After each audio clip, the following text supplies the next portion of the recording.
Hi and welcome back to Stuff About Tutorials. In today's video, I am going to talk about on how you can sign out on Slack Workspace. Maybe you want to sign out on Slack Workspace but you don't know how.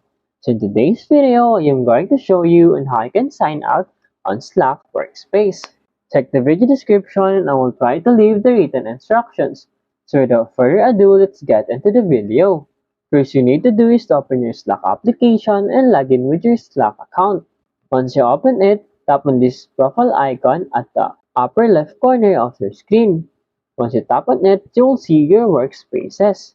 In here, to log out on the workspace, simply tap on this three dots icon beside the workspace and you will see in here the sign out button.